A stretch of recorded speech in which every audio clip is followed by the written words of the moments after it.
Assalamualaikum warahmatullahi wabarakatuh. Halo Sobat Misteri Sunyi Mencekam. Bahagia rasanya bisa kembali hadir bersama Anda. Tentu seperti biasa kami akan menyuguhkan cerita-cerita misteri yang menarik. Untuk kesempatan kali ini kami sudah menyiapkan sebuah kisah nyata misteri yang berjudul Asrama di Bawah Pohon Beringin. Seorang anak berlari dengan tergesa-gesa menuju rumah Bu Ranti. "Bu, itu Bu, di asrama," teriak anak kecil bernama Gio yang tinggal di rumah Bu Ranti. "Apalagi Gio? Bocah-bocah itu lagi?" tanya Bu Ranti. "Iya," jawabnya yang terengah-engah. "Ya udah, sana masuk, beres-beres dulu. Terus cerita ke Mas Danan," ucap Bu Ranti. "Mas Danan sudah sampai?" tanya Dio yang hanya dijawab dengan anggukan oleh Bu Ranti. "Ya, sesuai rencana, hari ini aku kembali ke desa Sukmaraya, sebuah desa di daerah pegunungan dengan sebuah pohon beringin raksasa yang selalu dapat dilihat dari sisi manapun desa ini." "Mas Danan, sudah lama?" ucap Gio yang sepertinya sudah menunggu kedatanganku. "Lumayan, udah sempat istirahat kok," jawabku pada seorang bocah yang dulu ku kenal sedikit pemalu. "Mas Cahyo nggak ikut?" tanyanya sekali lagi yang membuatku sedikit bingung untuk menjawab. "Nanti Mas Cahyo nyusul kok," jawabku seadanya. "Gio mau cerita, di asrama ada penampakan. Teman-temanku nggak ada yang percaya," ucapnya tergesa-gesa. "Udah, ceritanya sambil jalan aja yuk." Aku langsung mengajak Dio menuju asrama di belakang sekolahnya, sekaligus mendengarkan ceritanya di perjalanan. Sepanjang perjalanan, Dio menceritakan cerita-cerita yang belum kudengar darinya. Mulai dari saat ia bertemu hantu Mira, dikejar makhluk bernama Lelepah, hingga mengembalikan kalung titipan Pak Kuswara kepada hantu Mira di pohon beringin. Yang terakhir cukup membuatku cemas. Baru-baru ini ia melihat beberapa anak bermain di sekitar asrama, padahal anak-anak asrama tersebut masih sekolah. Seorang temannya pernah ikut bermain bersama anak-anak itu dan akhirnya hilang, dan baru ditemukan setelah 3 hari di kolong kasur gudang asrama dengan kondisi lemas. "Ini asramanya Mas Danan," cerita Gio dengan menunjukkan sekompleks bangunan tua di belakang sekolahannya. Ternyata pohon beringin raksasa yang terlihat dari seluruh penjuru desa terletak tepat di sebelah komplek asrama ini. Aku memperhatikan sekeliling, namun sama sekali tidak ada keanehan. Mungkin karena ini masih siang dan anak-anak asrama sudah kembali menempati kamarnya masing-masing. "Gio, kamu nanti pulang duluan ya. Mas Danan mau nunggu di sini," ucapku pada Gio. "Mas Danan mau nunggu sampai malam ya?" "Gak apa-apa, aku ikut," bantah Gio yang melihat semakin berani dibanding sebelumnya. "Yakin? Tapi kalau ada bahaya, kamu nurut sama Mas Danan ya," peringatku pada Gio. "Oke." Gio segera sepakat tanpa membantah. Kami menunggu di sebuah bangunan tua. Katanya di sini dulu Gio bertemu Mira, dan setelahnya sempat melihat roh anak-anak asrama itu. Ketika hari semakin malam, lampu-lampu asrama mulai dinyalakan, namun ternyata tidak seterang yang kubayangkan. "Main yuk." Mendadak terdengar suara anak kecil dari luar bangunan. "Aku hitung sampai 10 ya, kamu ngumpet." Suara anak lain terdengar lagi. Aku keluar bangunan dan mencari suara itu, namun sama sekali tidak ditemukan sumber suara itu. Gio mencoba melihatku dari jendela bangunan tua tempat kami menunggu, namun ia terjatuh ketika melihat sesosok wajah anak kecil pucat yang muncul dari jendela. "Ih, kok kamu gak ngumpet?" Suara itu muncul dari kepala yang menakuti Gio. Gio yang ketakutan segera berlari dan menghampiriku. "Tenang, jangan jauh-jauh dari Mas Danan ya," ucapku.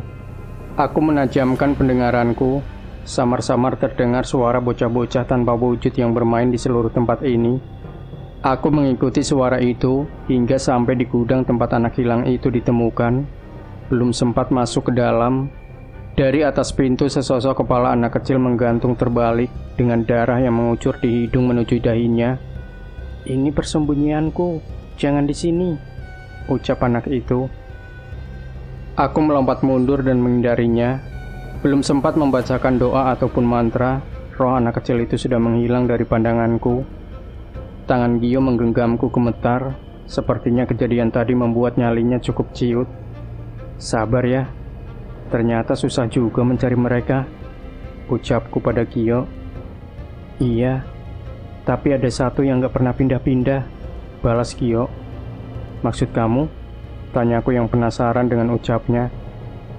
Itu di belakang sekolah ada anak perempuan rambut panjang yang selalu menunggu di sana, jawabnya. Aku segera mengajak Gio ke tempat itu. Setidaknya aku bisa mencari petunjuk dari makhluk yang Gio bilang. Benar seperti ucapannya, ada hantu anak perempuan berambut panjang menunggu di belakang sekolah, hanya menatap hantu lain yang bermain. Gio, kamu bisa lihat hantu itu? Tanyaku. Sekarang samar-samar bisa, Mas. Tapi sering gak kelihatan juga, jawab Gio. Rasanya aku mulai mengerti mengapa Gio sering berurusan dengan makhluk halus. Sepertinya ia mempunyai kelebihan yang tidak dimiliki anak lain. Kamu kenapa di sini? Gak diajak main? Tanyaku yang mencoba ramah pada hantu anak wanita itu. Hantu itu hanya menggelengkan kepalanya. Gio hanya bersembunyi ketakutan di belakangku. Sungguh berbeda dengan nyalinya tadi. Namun setidaknya ia sudah berani mencoba. Terus, kenapa kamu di sini terus? Tanyaku penasaran. Kalau aku pergi dari sini, mereka bisa main di tempat lain, ucap makhluk itu. Rupanya hantu itu adalah yang tertua di antara mereka. Sepertinya memang semasa hidup ia ditugaskan untuk menjaga teman-temannya itu. Kenapa kalian main terus? Gak mau selesai aja? Nanti Mas bantu biar ketemu teman-teman yang lain. Tanyaku yang berusaha menenangkan mereka tanpa menggunakan kekerasan. Sayangnya makhluk itu hanya menggeleng. Mungkin di mata manusia biasa, hantu-hantu ini sangat menyeramkan dan mengganggu. Namun saat ini aku melihat mereka sebagai roh anak yang masih polos, yang tidak tahu apa yang mereka lakukan. Memang kenapa nggak mau selesai? Tanyaku lagi. Anak wanita itu menengokku dengan wajah pucatnya. Ada satu yang belum ketemu, jawabnya dengan lirih. Aku mengerti, rupanya hantu anak-anak ini merasa bertanggung jawab atas satu makhluk lain yang tidak ada di antara mereka. Siapa yang belum ketemu? Tiba-tiba Gio memberanikan diri untuk bertanya. Hantu itu kembali menoleh ke arah Gio yang membuatnya ketakutan. Ibu, jawab hantu anak kecil itu. Sekarang aku mengerti. Rupanya mereka tidak bisa tenang karena kehilangan ibu mereka yang menghilang saat mereka bermain di tempat ini.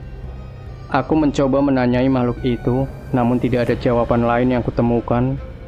Susah, Gio. Tidak ada petunjuk untuk menemukan ibu mereka.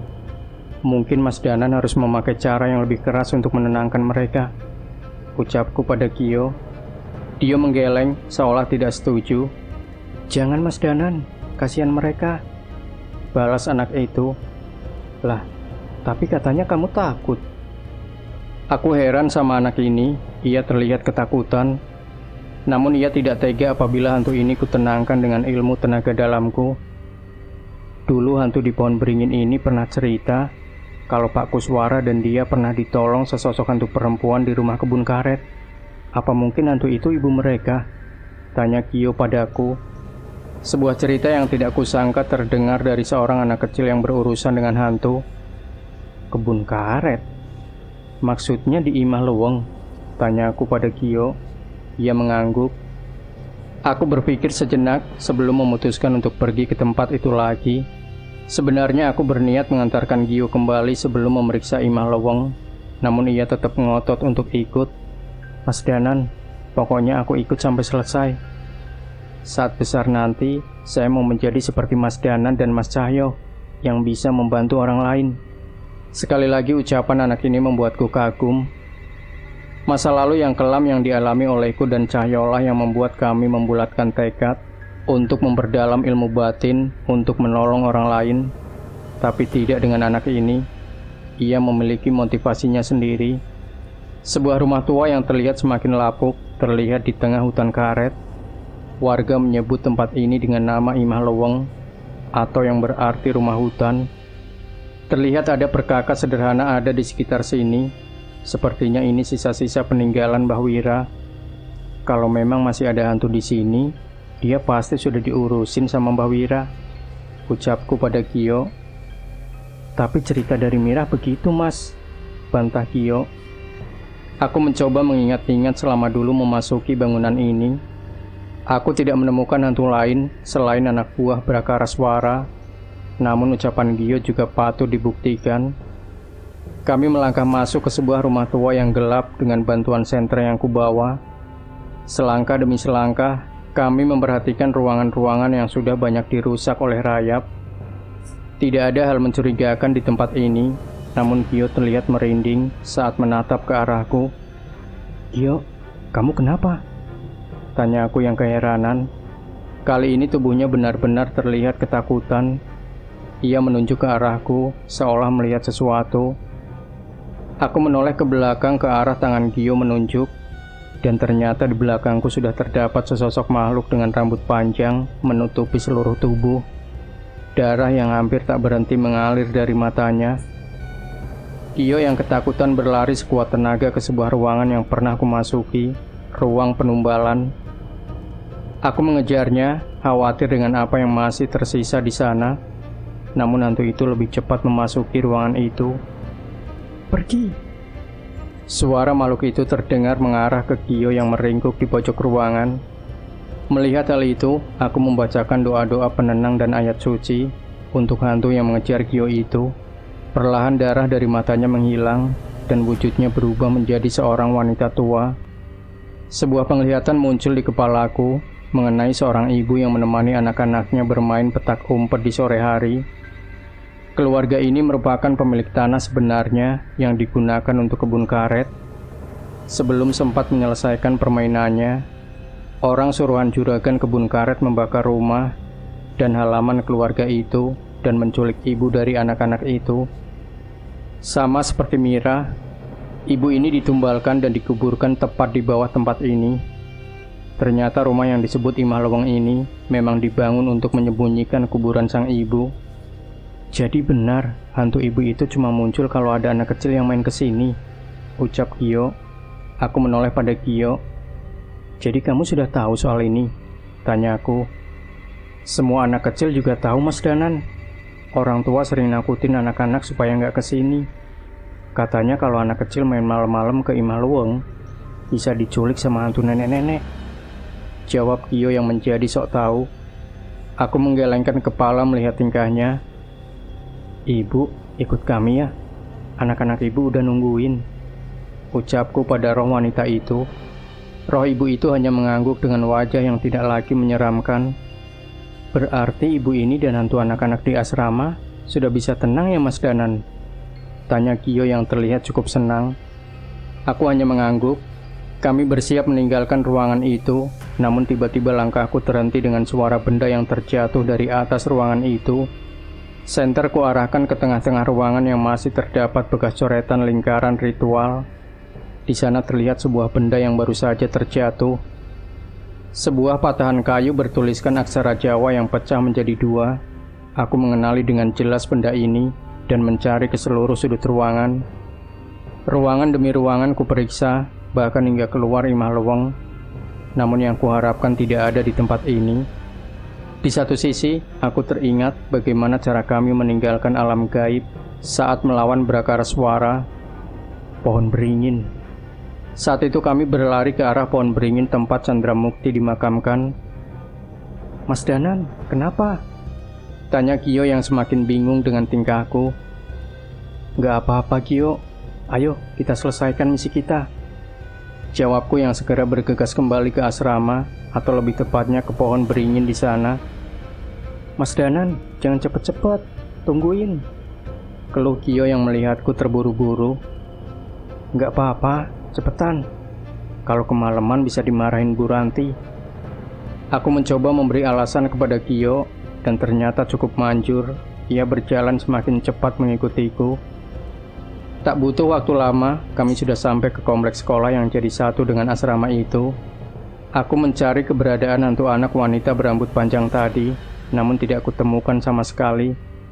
Begitu juga dengan hantu anak-anak yang bermain petak umpet. Aku mulai kebingungan, namun roh ibu tadi terlihat melayang ke arah pohon beringin. Om pimpa alai om gambreng. Sayup-sayup terdengar suara anak-anak bermain di tempat ini. Jelas itu bukan suara dari anak manusia.